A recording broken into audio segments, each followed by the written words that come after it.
चाहता था कि व्यवस्थित हमारे रथ में ही प्रेस हो जाए, लेकिन जिस तरीके से प्रेस के साथियों की संख्या बढ़ गई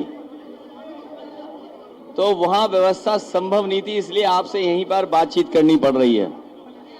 मैं अपने प्रेस खिलों का धन्यवाद देता हूं। समाजवादी रथ, समाजवादी विजय रथ, ये रथ लगातार चल रहा है। समाजवादी पार्टी और मेरी कोशिश होगी कि समाजवादी विजय रथ के माध्यम से जगह जगह लोगों से मिलने का मौका मिले। किसान, मजदूर, नौजवान, व्यापारी, आज जो इस सरकार से लोग परेशान हैं, जिस सरकार ने परेशानियां दी हैं, भारतीय जनता पार्टी ने जनता को लगातार परेशानियां दी हैं। उनके अपने फैसलों से जनता के ऊपर संकट आया है। भारतीय जनता पार्टी ने दिक्कत, किल्लत और जिल्लत के अलावा कुछ नहीं दिया है। और इनके पुराने हिसाब किताब अगर लगाएं तो उत्तर प्रदेश को पीछे छोड़ दिया है। ईज ऑफ डूइंग बिजनेस का नारा देने वाले लोग, जो ठोको राज है, बुलडोजर राज है, इस ठोको राज में, बुलडोजर राज में ईज ऑफ डूइंग क्राइम सबसे आगे है। लोगों को इतनी जिल्लत का सामना कभी करना नहीं पड़ा होगा जितना इस सरकार में करना पड़ रहा है। आम जनता को इस सरकार ने अपमानित किया है। जो सही मायने में मुद्दे हैं, याद कीजिए वो समय जब किसान अपने आंदोलन के लिए निकला, 3 कानून ला दिए गए, सरकार को वोट का डर सताया, तीनों कानून वापस हो गए। जिस समय समाजवादी रथ, समाजवादी विजय रथ पूर्वांचल एक्सप्रेस पर दौड़ा और जनता का समर्थन मिला, गाजीपुर से लेकर के लखनऊ तक जो समर्थन किसानों का, व्यापारियों का, नौजवानों का मिला, और गाजीपुर से लेकर के गाजीपुर बॉर्डर तक और दिल्ली तक आवाज पहुंच गई, उसी दिन तीनों कानून वापस हो गए।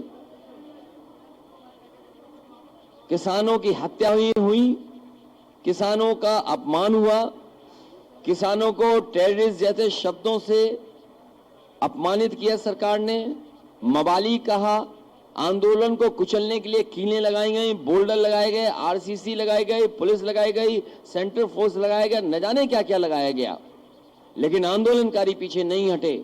और उत्तर प्रदेश में जो घटना हुई, जहां पर किसानों को जीप से कुचल दिया गया, अगर इतिहास पलट करके भारत का देखें तो जलियांवाला बाग याद आता है, जब अंग्रेजों ने सामने से गोली मारी थी, लेकिन भारतीय जनता पार्टी ने पीछे से आकर के किसानों पर जीप चढ़ा दी। आज जांच रिपोर्ट सामने है, दोषी लोगों पर अभी तक कोई कार्रवाई नहीं हुई है, मंत्री, गृह राज्य मंत्री बर्खास्त नहीं हुए हैं, जिन पर आरोप हैं उनके घरों पर बुलडोजर नहीं चले हैं। ये सरकार कैसी है? भेदभाव से काम कर रही है, जात के आधार पर भेदभाव है। और जैसे ही चुनाव करीब आता है, भारतीय जनता पार्टी धार्मिक चश्मा लगा लेती है, हर चीज को उस चश्मे से देखने लगती है। लेकिन उत्तर प्रदेश की जनता तैयार है इस बार उत्तर प्रदेश से भारतीय जनता पार्टी का सफाया करने के लिए। उत्तर प्रदेश से भारतीय जनता पार्टी का पूरी तरीके से सफाया होगा, बदलाव होगा, जनता परिवर्तन के लिए तैयार है, बेरोजगार नौजवान तैयार हैं। कल की घटना जहां पर देश के बड़े बड़े नेता एक मंच पे थे, क्या जनता को कितनी बार आप झूठ बोलेंगे? जनता को और पिछड़ों को, खासकर निषाद समाज के लोगों को ये भारतीय जनता पार्टी ने धोखा दिया और कहा कि आपकी सभी समस्याओं का समाधान होगा, लेकिन जब उनको बुला करके सम्मान देना था तो सम्मान नहीं दिया गया, उनके साथ भी भेदभाव हुआ, उनका हक छीनने का काम हुआ, और जो हक मिलना चाहिए था वो हक नहीं मिला। हम अपने निषाद समाज, कश्यप, बाथम और उनके तमाम केवट समाज को भरोसा दिलाते हैं, समाजवादी सरकार बनेगी, उनका हक सम्मान देने का काम समाजवादी लोग करेंगे।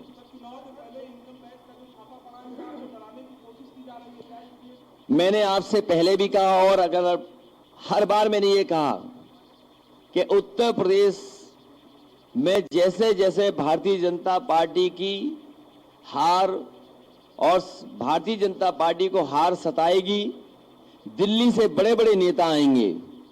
कोई नेता भारतीय जनता पार्टी का बड़ा बचेगा नहीं जो उत्तर प्रदेश में ना आए। और अभी तक इन्हीं का इंतजार था कि इनकम टैक्स कब आएगा डिपार्टमेंट। अभी तो इनकम टैक्स आया है, ईडी आएगा, सीबीआई आएगी, न जाने कौन कौन सी संस्थाएं आएंगी, अफवाहें फैलाई जाएंगी, साजिश की जाएंगे, षड्यंत्र की जाएंगे, लेकिन उसके बावजूद भी साइकिल की रफ्तार कम नहीं होगी, रथ की रफ्तार कम नहीं होगी और उत्तर प्रदेश से भारतीय जनता पार्टी का सफाया होना निश्चित है। वो जान गए हैं कि उत्तर प्रदेश से भारतीय जनता पार्टी खत्म और इसीलिए उन्होंने इनकम टैक्स को भेजा है। और राजीव राय हमारी पार्टी के प्रवक्ता हैं, वो दिन रात समाजवादी पार्टी को मजबूत बनाने के लिए जहां जैसे काम कर सकते हैं कर रहे हैं। आज उनको भी छापा मार दिया। आखिरकार चुनाव से पहले ही क्यों, चुनाव से 1 महीना पहले क्यों नहीं? अगर कोई जानकारी थी उनके पास, जब कभी उन्होंने अपना सबमिट किया होगा बैलेंस शीट या इनकम टैक्स दिया होगा, तब भी छापा मार सकते थे, तब भी नोटिस दे सकते थे, तब भी पूछताछ कर सकते थे। लेकिन जैसे ही चुनाव करीब आया है, ये डिपार्टमेंट भी अब चुनाव लड़ने उत्तर प्रदेश में आ गया है। और आप लोग भी सच दिखाते हो, तो आप जानते हो सच दिखाने पर क्या होता है। जब आप लोग सच दिखाते हो, हम कई पत्रकार साथियों को जानते हैं, एक पत्रकार साथी ने केवल दाल में पानी दिखा दिया, उसे जेल जाना पड़ा। एक पत्रकार साथी ने सही खबर चला दी, उसमें मुकदमे लग गए। तो कोई भी इस सरकार में सुरक्षित नहीं है। जो सरकार से टकराएगा, सरकार उसके खिलाफ कार्रवाई करेगी। क्या हम लोगों ने आदरणीय आजम खान साहब को नहीं देखा? उन पे कितने मुकदमे लगे? या किसान आंदोलन में बताइए कोई घर से निकल पाया? किसानों पे मुकदमे नहीं लगे? क्या नहीं लगे मुकदमे किसानों पर? हम लोग अगर किसानों के आंदोलन में शामिल होने जाते थे, पुलिस, सेंट्रल फोर्स सब लगा देते थे। तो ये कोई नया तरीका नहीं है, ये पुराना भारतीय जनता पार्टी कांग्रेस के ही रास्ते पे चल रही है। कांग्रेस का पुराना इतिहास उठा करके आप देखेंगे तो जब कभी भी डराना होता था तो इन्हीं संस्थाओं से उन्हें डराया जाता था। आज उसी रास्ते पर भारतीय जनता पार्टी चल रही है। भारतीय जनता पार्टी के पास भी कोई नया रास्ता नहीं है।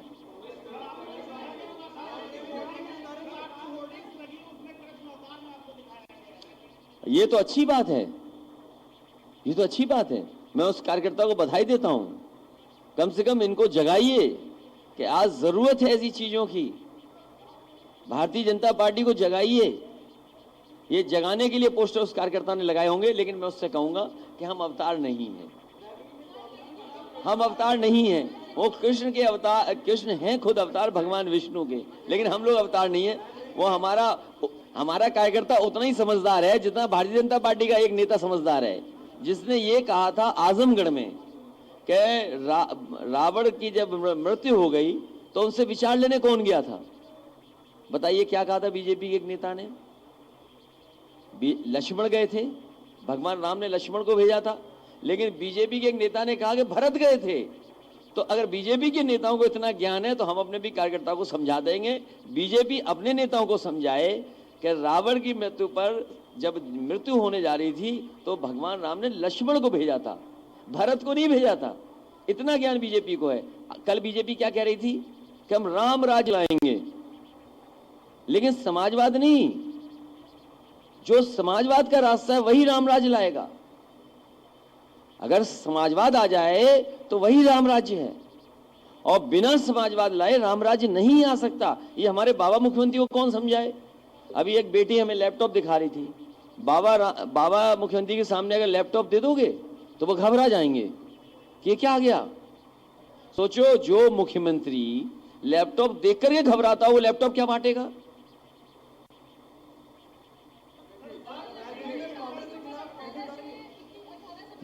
ये बहुत अच्छी बात है, लेकिन साथ साथ बेटियां अगर खड़ी हों, समाजवादी पार्टी ने हमेशा सम्मान किया है और बेटियों का सम्मान जैसे कर सकते हैं वैसे किया है।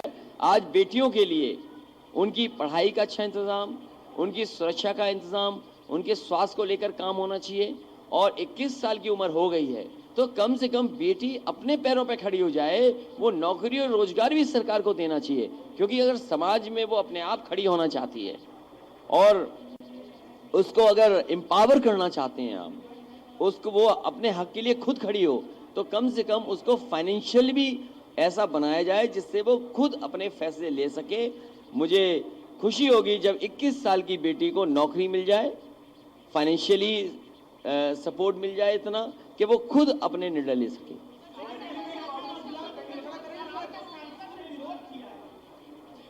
देखिए, वो सांसद जी समझ नहीं पाए होंगे क्या क्या कहना है उन्हें, लेकिन समाजवादी पार्टी की सांसद क्या कह रहे हैं सवाल ये नहीं है। सवाल ये है कि समाजवादी पार्टी क्या कह रही है। समाजवादी पार्टी का मानना है कि लड़कियां, बेटियां, बहनें अपने पैरों पर खड़ी हों और अपना हक और सम्मान खुद पाएं, और उसके लिए सरकार और परिवार को जो कुछ कर सकते हैं करना चाहिए। उनकी सुरक्षा को लेकर के, उनके स्वास्थ्य की समस्याओं को लेकर के, उनकी शिक्षा को लेकर के लगातार योजनाएं बननी चाहिए। मुझे खुशी है इस बात की कि समाजवादी पार्टी ने जब लैपटॉप बांटा था, सबसे ज्यादा बेटियों को मिले थे। जब समाजवादी पार्टी ने 1090 सुरक्षा को लेकर के उनकी मदद करने का काम किया था, तो सबसे ज्यादा बेटियों को उससे मदद मिली थी। विद्याधन से बेटियां पढ़ने लगी थी। समाजवादी पेंशन जो माताओं बहनों को दे रहे थे, उनका घर परिवार में सम्मान बढ़ा था।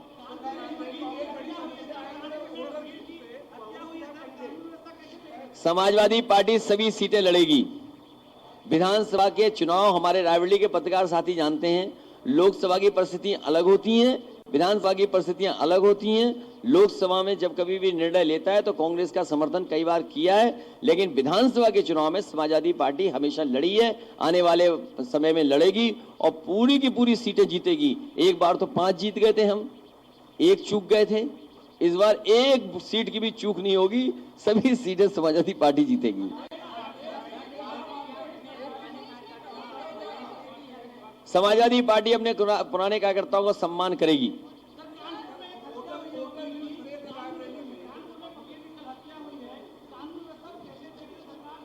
ये ठोको राज में कोई सुरक्षित नहीं है। ये ठोको राज में कोई सुरक्षित नहीं है। जब पुलिस इनकम टैक्स के लिए जाएगी, पुलिस को भेज दोगे इनकम टैक्स के लिए, पुलिस को भेज दोगे सांड पकड़ने के लिए, तो क्या कानून व्यवस्था संभालेंगे आप? तभी मैंने कहा आपसे कि ये ठाठा बाबा हैं, इनको हटाइए उत्तर प्रदेश से। इन्हें, जिन्हें लैपटॉप चलाना नहीं आता है, जो लैपटॉप देख करके डरते घबराते हो, वो 100 नंबर 112 क्या समझेंगे? ये बताइए, 100 नंबर 112 आधुनिक टेक्नोलॉजी के साथ पुलिस काम कर सके। मेरे ना सुनिए, मेरी बात मत मानिए। 100 नंबर की कोई गाड़ी हो, उस पुलिस के जवान या हेड कांस्टेबल जो चला रहा हो, जो चल रहा हो, उससे पूछिए कि बताइए योजना अच्छी थी कि खराब थी, और किसने कबाड़ा कर दिया वो भी पता लग जाएगा। तो आप मेरी मत मानिए, कम से कम पुलिस से पूछिए क्या ये 100 नंबर व्यवस्था अच्छी थी कि नहीं थी।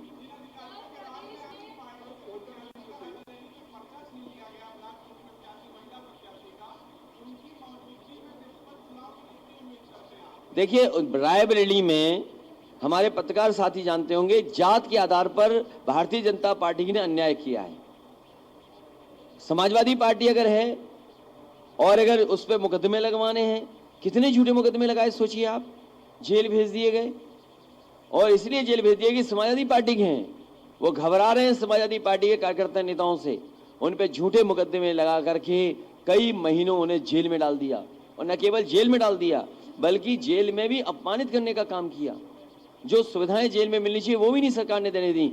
इसके अलावा केवल रायबरेली में नहीं, आप प्रतापगढ़ पता कर लीजिए, पार्टी के जिलाध्यक्ष को जेल भेज रहे हैं आप झूठे मुकदमे लगा करके। तो ये जो रवैया है, ये जनता देख रही है। जनता तैयार है इस बार भारतीय जनता पार्टी को हटाने के लिए।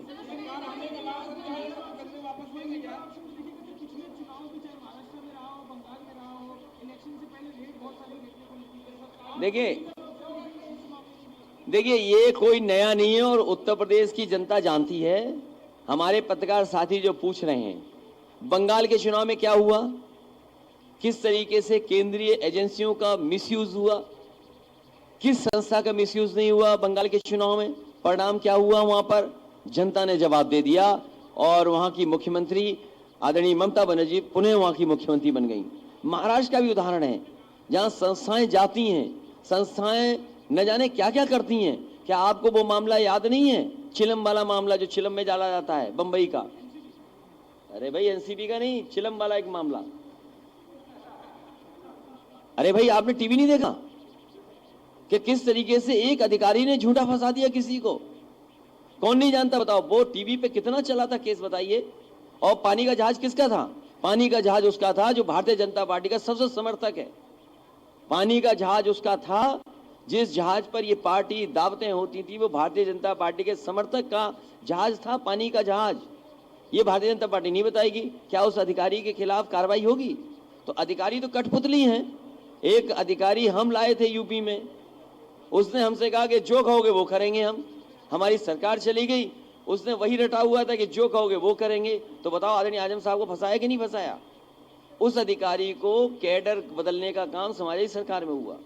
वो दूसरे प्रदेश में थे, केवल उस प्रदेश में न चले जाएं, वापस कैडर में न चले जाएं, उस सरकार ने जो चाह सो करवा लिया उससे।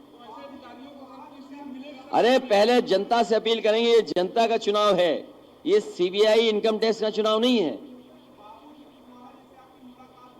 कब हुई मुलाकात? तुम बता दो अगर मुलाकात हुई हो तो। बीजेपी के संपर्क में है वो। और ये हाँ, ये बेटी जो कह रही है, बहन जो कह रही है, वो सही कह रही है। बेरोजगारी, महंगाई पर बहस न हो जाए, किसानों को अपनी पैदावार की मूल्य न मिल जाए, उनका डबल न मांग लें कि आय दोगुनी कब करेंगे, इसलिए जानबूझ करके इनकम टैक्स भेजा जा रहा है कि आप भी इनकम टैक्स से पूछो सवाल, हम भी पूछें। अच्छा इनकम टैक्स है, बैलेंस शीट है, दिखाएंगे वो जो जवाब तलब होगा, जो उन्हें दिखाना है वो अपना दिखाएंगे, अपना वकील करेंगे, सब बात है। लेकिन वो लड़ाई हमारी नहीं है। हमारी लड़ाई जो बहन बता रही वही है कि महंगाई कब कम होगी, नौजवानों को रोजगार कब मिलेगा, किसानों की आय दोगुनी कब होगी, और उत्तर प्रदेश से ठाठा बाबा कब विदा होंगे।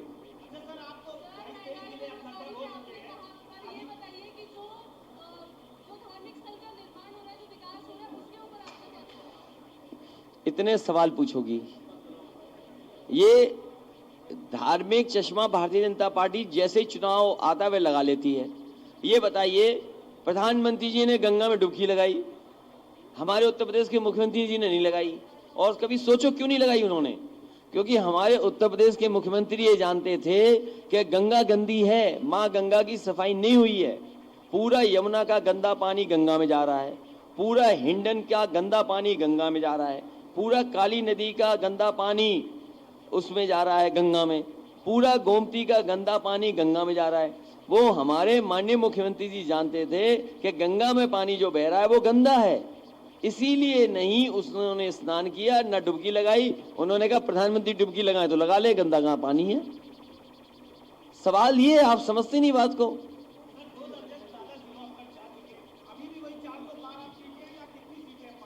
जनता में जो आक्रोश है, किसानों में जो आक्रोश है, आज किसानों को खाद नहीं मिल पाई, वो आक्रोश जब वोट में बदलेगा, उत्तर प्रदेश से भारतीय जनता पार्टी का सफाया होगा।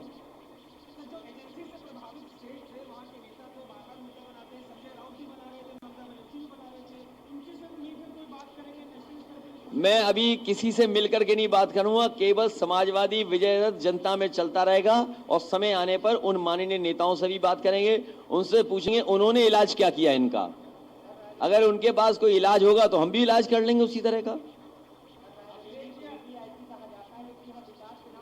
इसीलिए कह रहे हैं हटाइए, हटाइए जो वीआईपी का टैग लगा हुआ है आप पर, वो टैग हटाइए, समाजवादी पार्टी को जिताइए, विकास पाइए। आप जानकारी करना, एम्स अगर आया तो समाजवादी सरकार थी तो जमीन दी तो एम्स आ गया, और तमाम ट्रांसफार्मर बने, ट्रांसफार्मर लगाए, बिजली में सुधार किया, सेंट्रल रोड फंड की जितनी भी सड़कें थी सब स्वीकृत कर दी। तो ये समाजवादी सरकार विकास में साथ दे रही। और मुझे याद है जब केंद्रीय विद्यालय मांगा तो मैंने जमीन दी केंद्रीय विद्यालय के लिए, जब उन्होंने सैनिक स्कूल मांगा तो उसके लिए जमीन दी। लेकिन अगर उन्होंने सैनिक स्कूल एक मांगा तो हमने भी 2 मांग लिए उनसे, जब उनकी दिल्ली में सरकार थी। तो विकास में सहयोग करेंगे, हमेशा साथ खड़े होंगे।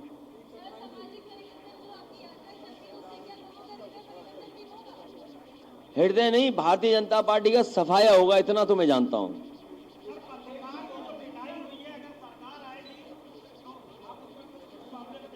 नहीं, पिटाई वापस तो नहीं ले सकते हैं, लेकिन उसको सम्मान देने का काम करेंगे। हाँ, ये इस बेटी को लैपटॉप मिला था, कब मिला था ये खुद बताएंगी। ये अगर बोलना चाहें तो मैं दे सकता हूं इन्हें माइक। हाँ ठीक है, क्योंकि इनको लैपटॉप समाजवादी सरकार में मिला था और आज भी चल रहा है, तो ये बेटी खुद जानती होगी इसकी ज़रूरत क्या है। लेकिन ये लैपटॉप हमारे पास लाई तो हम तो नहीं डरे, लेकिन ये बहन अगर कहीं लैपटॉप वहाँ ले जाए दूसरी सरकार के मुखिया के पास तो वो घबरा जाएंगे, वो खोलेंगे भी नहीं इसको, वो कहेंगे इस डब्बे को कहीं और रख दो जाके। बेटी जो बोलना चाहे बोल सकते हैं। Thank you sir. सबसे पहले मैं आपको बहुत बहुत थैंक यू कहना चाहूँगी कि आपने हम लोग को, हम मेधावियों को कुछ करने के मौका दिया, कि एक लैपटॉप देने का मौका दिया सर, तो मैं आपको बहुत बहुत थैंक यू देना चाहूँगी सर। हमारे यहाँ के मुख्यमंत्री जो उन्होंने कहा था कि बच्चे जब मेधावी हो जाएंगे तो उनको टॉप 10 में जिनका लिस्ट हो जाएगा उनको 1 लाख रुपए और लैपटॉप देंगे, बट आज तक उन्होंने कोई भी वो कदम नहीं उठाया कि बच्चों के लिए कुछ करें। सिर्फ कहना आसान नहीं होता है sir. My dream is to become an IAS officer, but sir my father salary is very less and he is a private teacher. तो सर इतनी सर 5,000 रुपये सैलरी में उनको तीनों बहनों का खर्चा उठाना बहुत उनके लिए मुश्किल होता है। तो सर मैं यही आपसे रिक्वेस्ट करूंगी, अगर आपकी सरकार बने तो मुझे उस सारी वैकेंसी मिलनी चाहिए जो आप प्रोवाइड करा सकें। Thank you sir. लैपटॉप चला लेती हो कि नहीं चला पाती हो? चलिए ठीक, बहुत धन्यवाद। चले, चलिए बहुत धन्यवाद प्रेस के लोगों का।